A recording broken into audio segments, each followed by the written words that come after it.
Dear student, সব ভালো আছে তো?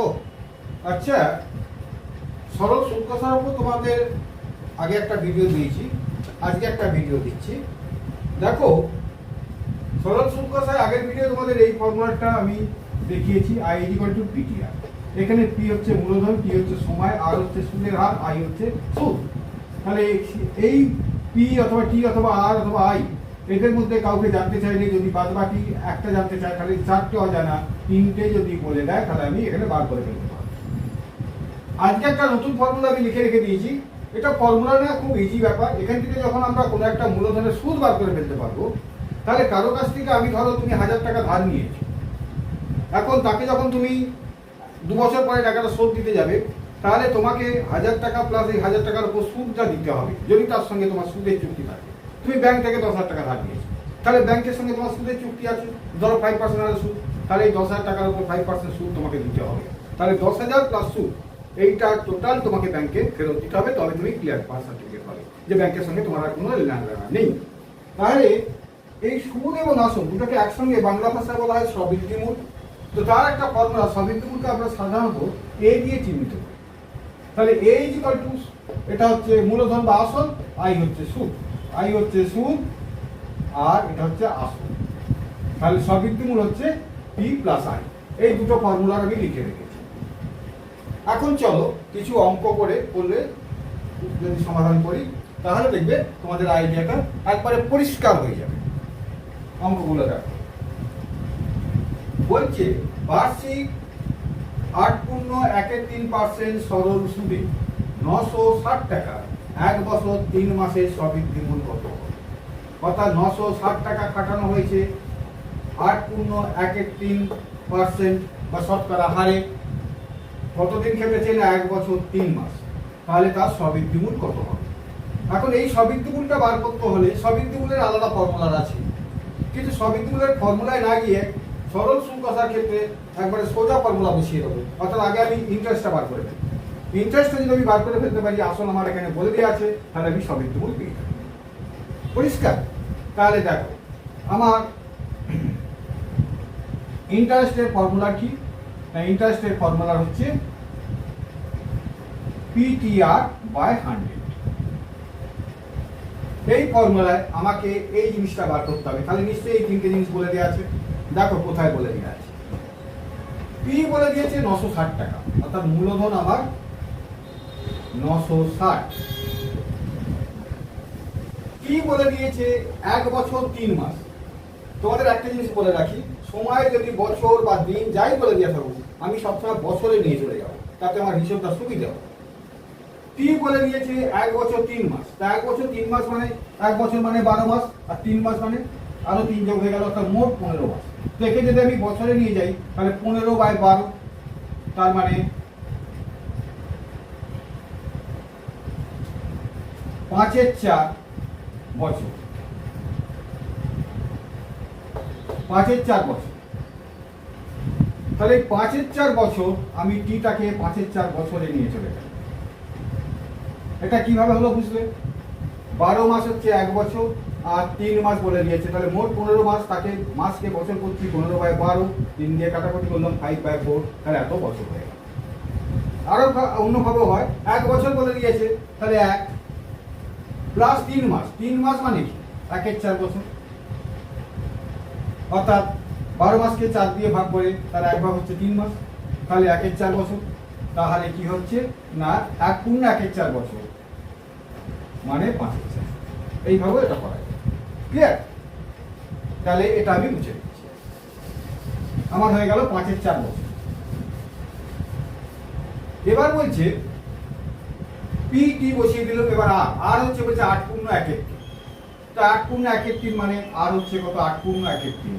8.13 মানে হচ্ছে 3 আসতে 24/25। তাহলে দেখো পিটি আর তিনটেই আমার জানা আছে, আই বার করা কত ইজি ব্যাপার হয়ে যাবে। এবার দেখো, তাহলে আই ইজ ইকুয়াল টু কি হবে? না, আই ইজ ইকুয়াল টু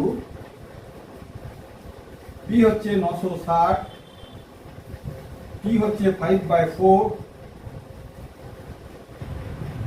আর হচ্ছে 25/3 বাই 100। এখানে একটা জিনিস দেখো, ওপরে যেগুলো নিচে আছে ভগ্নাংশ আছে 5/4, 25/3 অর্থাৎ হর বা ডিনোমিনেটরটা নিচে আছে, এটাকে আমি নিচেও নামিয়ে দিতে পারি, কিংবা এখানে যদি আমি কাটাকুটি করি তাহলে এর সঙ্গে উপরের কাটাকুটি, 960টা উপরে আছে, এর সঙ্গে 3টায় কাটাকুটি করতে পারি, 960 উপরে আছে, এর সঙ্গে 4টার কাটাকুটি করতে পারি। আর এইটা অ্যাকচুয়ালি যদি আমরা দুটোকে নিচে নামিয়ে দিই তাহলে ইন্টু 4 ইন্টু 3 হবে, অর্থাৎ এই দুটোকে যদি আমি নিচে নামিয়ে দিতাম তাহলে এখানে ইন্টু 4 ইন্টু 3, তাহলে 25-এর সঙ্গে এগুলো, তার মানে 25-এর সঙ্গে এইটা কাটা যায়, 5-এর সঙ্গে এইটা কাটা যায়, 960-এর সঙ্গে এইটা কাটা যায়, যাক আমি উপরে রেখেই কেটে দিচ্ছি। তাহলে দেখো 320, 4 দিয়ে কেটে দিলাম, 80, 25 দিয়ে কেটে দিলাম, 4, 20, তাহলে 20 ইন্টু 5 বা 100 টাকা। তাহলে 100 টাকা হলো 8.113% সরল সুদে 960 টাকার 1 বছর 3 মাসের সুদ। তাহলে এখানে চেয়েছে সবৃদ্ধি মূল মানে সুদ প্লাস আসল, তাহলে আসল প্লাস সুদ হচ্ছে A = P প্লাস I, और A বা সবৃদ্ধি মূল A = P হচ্ছে 960 প্লাস 100 সমান 1060 টাকা। এটা হচ্ছে সবৃদ্ধি মূল, এটাই হলো অ্যান্সার। তাহলে অঙ্কটা পরিষ্কার হয়ে গেল। চলো পরের অঙ্কে যাই।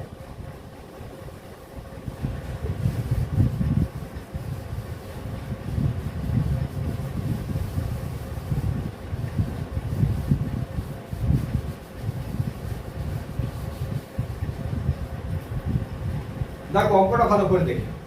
কোন মূলধন একই বার্ষিক শতকরা সরল সুদের হারে 7 বছরে সুদে আসলে 7,100 টাকা, অর্থাৎ যে কোনো একটা মূলধন যেটা 7 বছর খেটেছে তার একটা সুদের হার আছে, সেটা আমি জানি না, তাহলে একটা মূলধন আমি জানি না, তার সুদের হারটাও জানি না, বেশ।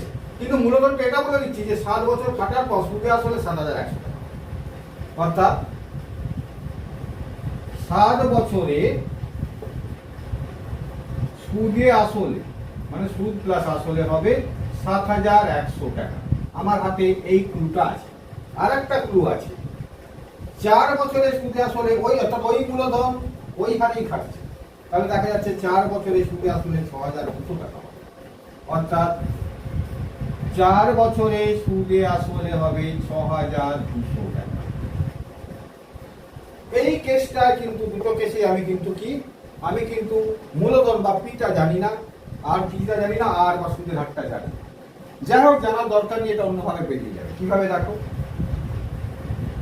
4 বছরে আমি 6,200 টাকা সুদ প্লাস আসল পেতাম, আমার যা টাকাই আমি সুদ প্লাস আসল মিলিয়ে 6,200 টাকা। 7 বছরে গিয়ে তখন কি আমার মূলধন পাল্টে যাবে? না, আমি তো যে টাকা ধার নিয়েছি আমার সেটাই থাকবে, সেটাই তো আমার থাকবে। তাহলে আমার মূলধন পিটা পাল্টাবে না, সুদের হারও পাল্টাবে না। ওই মূলধন ওই সুদের হারে 4 বছরে আমি 6,200 টাকা পেয়েছি, ওই মূলধন ওই সুদের হারে 7 বছরে সুদ আসলে 1 টাকা হবে।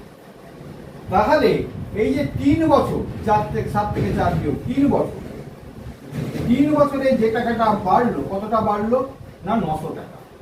3 বছরে বাড়লো আমার সুদে মূলে বাড়লো কত না 900 টাকা। 4 বছরে 6,200 টাকা, 7 বছরে 7,100 টাকা। কিন্তু আমার মূলধন বাড়ে, মূলধন একই আছে। তাহলে 3 বছরে আমার কি বেড়েছে? এটা তো সুদ প্লাস আসল, এটাও সুদ প্লাস আসল, তাহলে 3 বছরে আমার বেড়েছে শুধু সুদটা, অর্থাৎ ওই মূলধনে 3 বছরে যেটা বাড়লো সেটা হচ্ছে সুদ। 3 বছরে, তাহলে আমি বাড়লোটা 3 বছরে সুদ বলে লিখে দিলাম। আমি শিওর হয়ে গেলাম যে 3 বছরে সুদ আমার 900 টাকা। আমার যে মূলধনটা খাটছে সেই মূলধনটা 3 বছরে আমাকে সুদ এনে দিয়েছে 900 টাকা, এটা আমি পরিষ্কার হয়ে গেলাম। হলো? তাহলে 1 বছরের সুদ কত? ইজি ব্যাপার। 1 বছরের সুদ আমার কত হবে না 900/3 সমান 300 টাকা। তাহলে যে মূলধনটা আমার খাটছে সে যত পার্সেন্ট সুদেই খাটে, যত পার্সেন্ট শতকরা সুদের হারেই খাটে, যে মূলধনটা খাটছে আমি জেনে গেছি তার 1 বছরের সুদ হবে 300 টাকা। ঠিক আছে, তাহলে দেখো 7 বছরে আমি সুদে আসলে 7,100 টাকা পেয়েছি। তাহলে এই 7 বছরের সুদটা কত পেয়েছি? 1 বছরের সুদ যদি 300 টাকা হয়, তাহলে 7 বছরের সুদ হবে 300 × 7 সমান 2100 টাকা। অর্থাৎ 2100 টাকা আমি 7 বছরের সুদ পেয়েছি, আর 7 বছরের সুদে আসলে পেয়েছি 7100 টাকা। দেখো অঙ্ক হয়ে গেছে। 7 বছরের সুদ পেয়েছি, সুদে আসলে পেয়েছি 7100 টাকা, আর আমি পরিষ্কার হয়ে গেছি 7 বছরে আমার সুদ ছিল 2100 টাকা। তাহলে এই টাকাটার মধ্যে আমার 2100 টাকা সুদ আছে, তাহলে আমার আসল কত ছিল? বুঝিয়ে দিচ্ছি। তাহলে লিখে দিলাম এখানে 7 বছরে সুদ হিসাবে পেয়েছি, সুদ পেয়েছি কত? 7 বছরে সুদ পেয়েছি 2100 টাকা। আর 7 বছরে সুদে আসলে আমার কত ছিল? সুদে আসলে পেয়েছি 7100 টাকা। তাহলে কি হচ্ছে আমার আসল কত টাকা? না, এই টাকাটার মধ্যে আমার সুদ ঢুকে আছে 2100 টাকা। তাহলে আমার আসল টাকাটা হচ্ছে 7100 মাইনাস 2100 সমান কত হচ্ছে?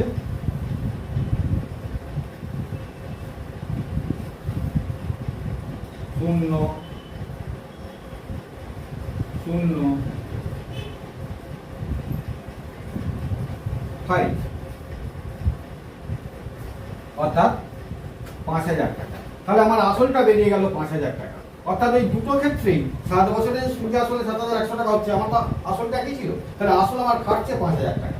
5000 টাকা 7 বছর কেটে আমার জন্য আনছে 7100 টাকা, 5000 টাকা 4 বছর কেটে আমার জন্য আনছে 6200 টাকা। ক্লিয়ার? তাহলে মূলধন সুদের হার নির্ণয় করো। তাহলে আমি মূলধনটা পেয়ে গেলাম, আমার মূলধন হচ্ছে পি হচ্ছে 5000 টাকা। এবার আমি সুদের হার নির্ণয় করব। তাহলে এটা আমি মুছে দিচ্ছি। মূলধন পেয়ে গেছি, অর্থাৎ পি পেয়ে গেছি, আমি এখান থেকে পি পেয়ে গেছি। আমার পি হচ্ছে 5000 টাকা। এটা মুছে দিচ্ছি, আমি ওপরে লিখে নিচ্ছি। তাহলে আমি বলেছি সুদের হার, সুদ বা সময় বা আসল বার করার ক্ষেত্রে আমার এই ফর্মুলা কাজ দেবে। তো তাদের মধ্যে আমি এখন বার করব সুদের হার, মানে এই হারটা। তাহলে এই ফর্মুলা আমি বাদ বাকিগুলো যেহেতু পেয়ে গেছি, এটা পেয়ে যাবো। তাহলে দেখো I = PTR/100, এই ফর্মুলাটাকে আমি কাজে লাগাবো। এই ফর্মুলাটায় আমি সুদ পেয়ে গেছি কত? না, সুদ পেয়ে গেছি 2100 টাকা। কত টাকা আমার আসল হচ্ছে পেয়ে গেছি কত? পি হচ্ছে আমার 5000 টাকা, এটা আমি জানতে পেরে গেছি। এই ক্ষেত্রে অর্থাৎ 7 বছরের ক্ষেত্রে আই পেয়ে গেছি আমি 2100 টাকা। এটা 7 বছরের ক্ষেত্রে। তাহলে পি আমি বসিয়ে দিলাম 5000, পি বসানো হয়ে গেল। পি হচ্ছে 7 বছরের ক্ষেত্রে, যেহেতু আমি শুরুটা লিখেছি 7 বসালাম। আর আমার জানা নেই, আরটা আমি বার করবো। এখানে আর কত, এটা আমি বার করবো বাই 100। এটা হলো। এবার আরটা আমি কি করে বার করবো? অতএব আর = 2100, এটা গুণ করে দেবো ইন্টু 100 বাই এটা 5 7 3500, 3500। দুটো শূন্য কেটে গেল, একটা শূন্য কেটে গেল। তাহলে 35 6, তার মানে আর = 6%। তাহলে আমার উত্তরটা হলো, আমার আসল হলো, আসল 5000 টাকা, সুদের হার 6%। এই দুটো আমার হলো অ্যান্সার। অর্থাৎ 5000 টাকা 6% হারে খাটলে, এই যে বলছে কোনো মূলধন মানে 5000 টাকা একই বার্ষিক শতকরা সরল সুদের হারে, মানে 6% হারে 7 বছরে সুদ আসল হবে 7100 টাকা, এবং 4 বছরে সুদ আসল হবে 6200 টাকা। সরি, এইখানে একটা ভুল হয়েছে। এখানে আমি পিটা 500 বসিয়েছিলাম, পিটা 500 না, 5000, আরেকটা শূন্য। এখানটা আমি 500 বসিয়ে ফেলেছিলাম, এটা অ্যাকচুয়ালি 5000। ঠিক আছে? এবার অঙ্কটা ঠিকই আছে। দেখো, আজকের ভিডিওটা এখানেই শেষ করছি। এবার আর একটা ভিডিও এই সরল সুদ কষাটা শেষ করে দেবো।